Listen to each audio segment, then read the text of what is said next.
Olá você, boa noite. Está no ar mais uma edição do Bitcoin News, trazendo o resumo dos fatos, com reportagens, entrevistas e o resumo das principais notícias do dia. Você também pode conferir mais informações em bitcointv.com.br e também em nossas redes sociais, Facebook, Instagram, Twitter e YouTube. Familiares e servidores da reserva em ato de mobilização impediram a saída de viaturas no 12º BPM de Caxias do Sul, ato que ocorreu nesta segunda-feira. Este ato é um protesto contra o pacote de reformas proposto pelo governo Eduardo Leite. O mergulho da pessoa idosa na modernidade líquida é tema de palestra do seminário Um Olhar Integral à Pessoa Idosa. A modernidade líquida é um termo que foi inicialmente trazido por Zygmunt Bauman, que é um filósofo e sociólogo polonês que morreu recentemente e nos deixou uma série de mais de 40 livros tratando sobre essa questão, que ele defende a ideia que nada mais dura o tempo suficiente para se tornar concreto. Nada mais tem um tempo de vida suficiente para se tornar um clássico dentro da nossa vida rotineira. Ou seja, tudo acontece muito instantaneamente e acaba muito repentinamente. Tudo vem rápido e tudo passa rápido. Exato. A gente não tem mais aquela organização, aquela periodicidade, aqueles cronogramas que todo mundo entendia até um tempo atrás, de que a vida vai ser assim, vai seguir esses planos, vai ter esses algoritmos, vamos usar o termo mais técnico. O chamado regramento. Exato. E hoje a gente não tem nem referência, né? Por exemplo, até um tempo atrás, nossos pais diziam, não, meu avô fez assim, então se ele fez assim, deu certo, esse é o caminho certo a seguir. Hoje a gente não tem mais nem referência, né? Porque a gente não tem nenhuma geração anterior à nossa de que viveu nessa geração miojo, né? Em que tudo é muito instantâneo, tudo é muito rápido, para nos dizer, esse é o caminho certo a se seguir. Então, a questão que a gente quis trazer é se para nós já é difícil se inteirar nesse mundo líquido, né? Então, líquido, ele se utiliza desse termo porque tudo é fluido, né? E tudo que é... Tudo escorre por entre os dedos, né? E que tudo que é sólido desmancha no ar, né? Também. Então, na verdade, se para nós a gente já tem dificuldade de adaptação nesse contexto, ele traz a gente quis trazer uma demanda, a gente quis trazer uma inquietação, inclusive, de como é que se coloca o idoso no meio disso tudo, então. Né? Se o idoso nasceu num mundo que já não é mais o dele, né? Ele está num mundo inserido que tem contextos diferentes, ideais de beleza diferentes. Em mutações, em transformações. Exato. E ele nasceu num meio em que tu podia, inclusive, confiar nas coisas, porque aquelas coisas eram concretas, né? Como não tinha muita rotatividade, uma questão como a globalização, o idoso se via com quem ele convivia? Era neto de não sei quem, era vizinho de não sei quem. Então ele podia confiar. E o que acontece hoje com essa modernidade líquida, essa globalização de que todo mundo tem acesso a tudo? O idoso às vezes recebe golpes porque ele confia na pessoa que está passando aquela informação para ele, né? E esse foi o excesso de confiança, né? Isso. Porque ele carrega, na verdade, uma bagagem de como era no passado, né? Exato. Só que hoje mudou muita coisa. Isso, mudou muito. E aí a gente traz vários princípios básicos sobre essa questão da modernidade líquida, como a fluidez, como eu te comentei agora, como a questão da liberdade dentro dessa modernidade líquida, né? Nós temos uma liberdade como nunca houve antes. E se a gente for pensar até 40, 50 anos atrás, a gente poderia dizer que, se eu for livre, vou ser feliz. E não somos mais felizes do que éramos há 40 anos atrás. Então é uma inquietação. A gente, a pós-modernidade, até outro autor comenta que pode ser entendido também como o fracasso da modernidade. Ou seja, até a modernidade, até anterior aos anos 40, principalmente, é um dos tempos que se pré-determina, não se é sabido, mas é um tempo que se determina. Até essa época, essa modernidade, a gente imaginava que o mundo se encaminhava para algum lugar. A gente encaminhava, estamos indo para algum lugar. Hoje, com a pós-modernidade, a gente sabe que não estamos indo para lugar nenhum. A gente sabe que estamos perdidos? Estamos perdidos. Eu acho que assim, se a gente for pensar nessa liquidez, eu acho que a gente está como um barco à deriva. Sim. É essa questão que a gente quis trazer, assim, porque as dificuldades, então, do idoso se inserir no meio disso tudo, né? E aí eu saí um pouco do material teórico, saí um pouco da linha científica da coisa, até porque não tem muito material científico produzido em cima disso, e falei mais, assim, por uma questão de experimento, por uma questão laboratorial, como filho, como como pessoa que convive com idosos, como profissional que convive com idosos. E falei mais sobre a questão da compreensão com idosos, Sim. a questão da empatia. Desse olhar, dessa atenção. Essa né? atenção mesmo, assim, porque a gente tem muito a seguir a nossa rotina, nosso dia a dia. Eu tô sempre conectado, eu tô sempre... E não se tem mais aquele espaço de trabalho, o espaço do lar, né? Porque, tipo, eu tô sempre conectado, então eu posso ter acesso ao Não meu desconecta, trabalho. não desliga mais, né? Não desliga Sim. mais, exato.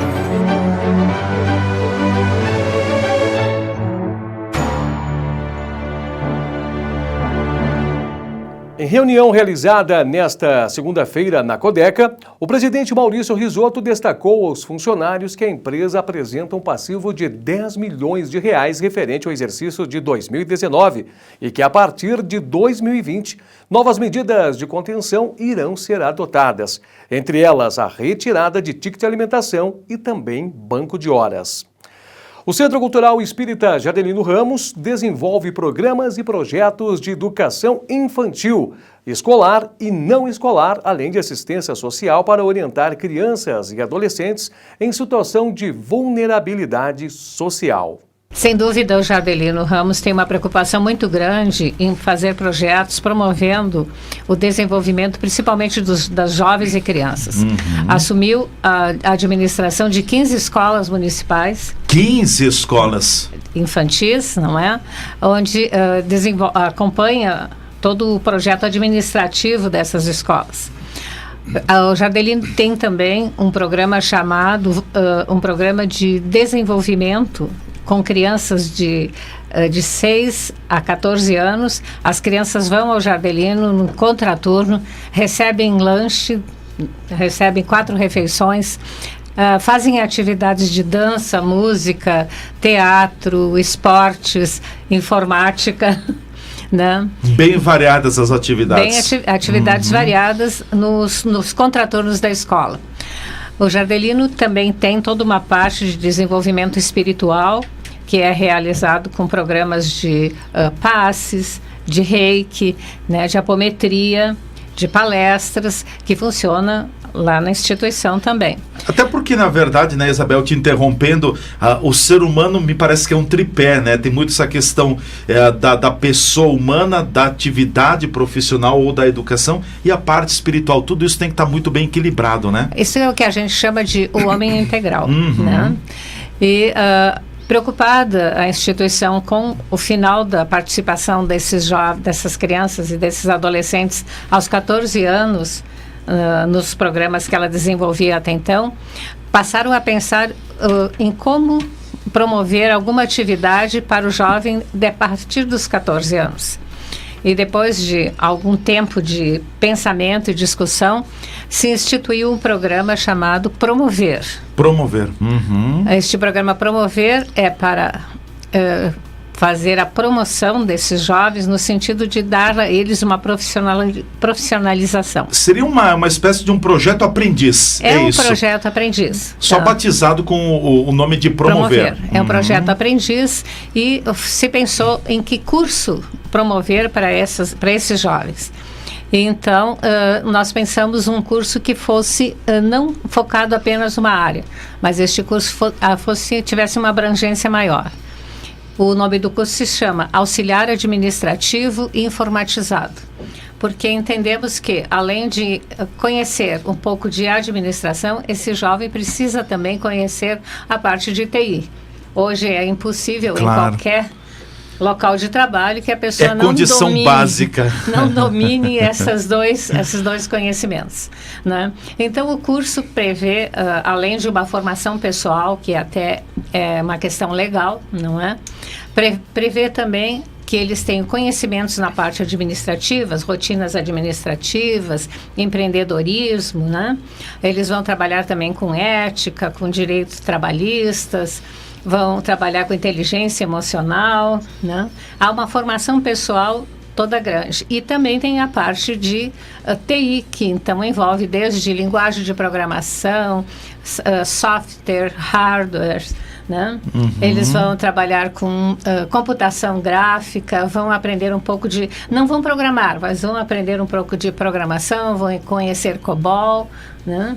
Vão trabalhar com todas estas áreas de conhecimento dentro do TI para que eles possam efetivamente se integrar ao mercado de trabalho. Não podemos mais pensar um jovem apenas focado em administração se ele não entender toda essa lógica. Ele precisa entender também das redes sociais, de como utilizar isso dentro de empresarialmente falando, né? Então, todo esse trabalho, o curso prevê toda esta formação integrando essas duas áreas.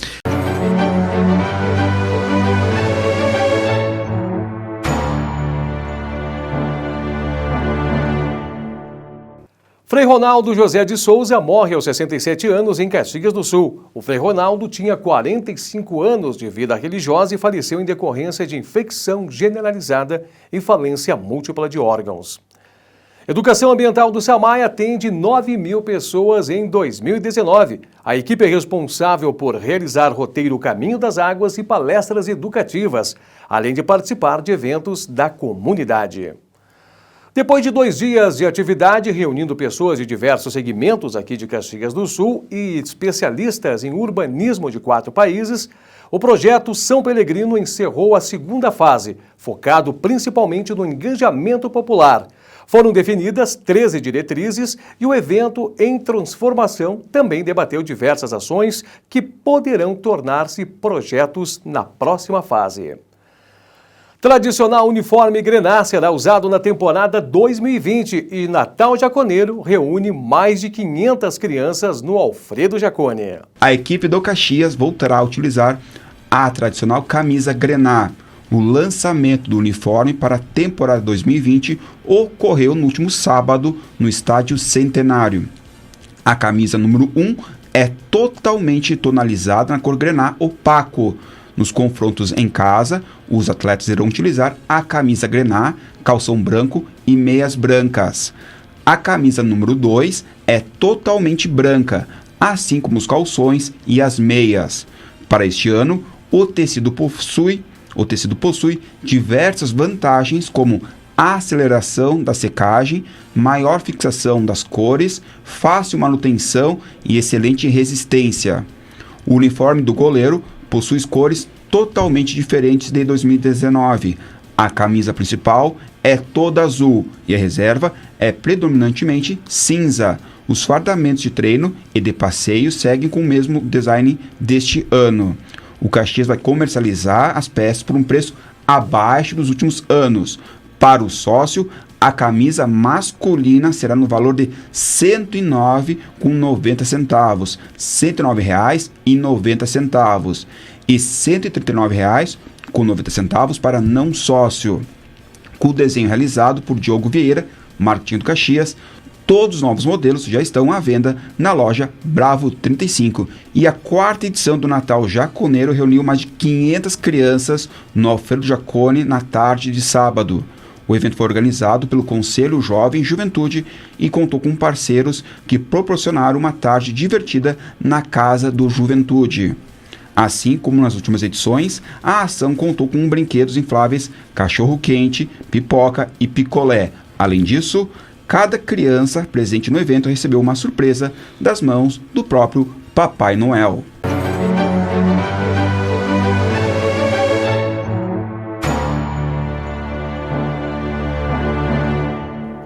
Giovanni Brisotto, coordenador da Apavole, explica sobre o projeto que já formou atletas vencedores na seleção brasileira. Começou com a UX, né, lá em 1983 e virou a Apavole em 2014, né? Mas ela existe como Apavole UX, a UX virou patrocinador da Apavole, né? Então é um conjunto ainda. É UX, o pessoal conhece como UX ainda, né? Aos pouquinhos a gente está tentando desvincular, mas é difícil, é complicado, né? Ainda a marca UX ela não é muito forte dentro do cenário do vôlei nacional, né? Então, é? Sim, muito, muito. Pela participação da UX, não só na formação de atletas, mas na questão da Superliga, né? Participou de, acho que foi 7 Superligas aí, né? Enfim, infelizmente, em 2010, parou, né? Não teve mais verba, enfim, a gente não conseguiu mais um valor necessário para jogar a Superliga. E, enfim, encerrou ali, mas é conhecida nacionalmente, sim, a UX. Falo muito sobre UX, a gente, no Brasil inteiro, quando a gente vai jogar, ainda é UX. Que legal, que bacana. Fica contente de manter esse nome. Saber forte, que o legado foi feito, né? Sim, e se mantém, né? Se mantém, com certeza. E hoje a Pavole conta, então, com categorias de base, Giovanni? Isso. O forte da Pavole é categorias de base, né? Desde o mini vôlei, desde os 10 anos até tudo é sub hoje, né? Até o infanto juvenil, sub-19, né? Até 18 anos, dos 10 aos 18 anos, masculino e feminino. São quantos atletas hoje envolvidos? Tem bastante rotatividade, né? Principalmente nas escolinhas, entre sargento. Atualmente, finalizamos com 152 alunos. Eu fiz o cálculo agora, no final de uma turma boa. Muito bom.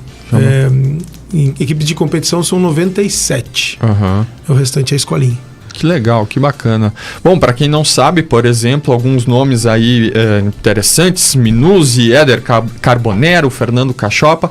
É uma turma que ainda mantém uma relação com a UX, sempre que possível aparece lá? Muito. Muito. É bacana porque a gente tem alguns eventos durante o ano. O almoço da associação é um almoço tradicional, todo ano a gente faz o almoço com os pais, atletas, né? E eles enviam material, né? Camisetas dos clubes que eles jogam, enfim, algum material esportivo, se algum menino tem necessidade, eles enviam, é muito legal. E eu sei que é difícil pela rotina deles de atleta, claro, né? Vir a Caxias, mas na medida do possível, sim, eles aparecem lá rapidinho, né? Não ficam muito agonizados. A gente já avisa com antecedência que eles vão, né? Então a gente consegue parar os treinos lá, no momento que eles estão, para autógrafo, fotos, enfim.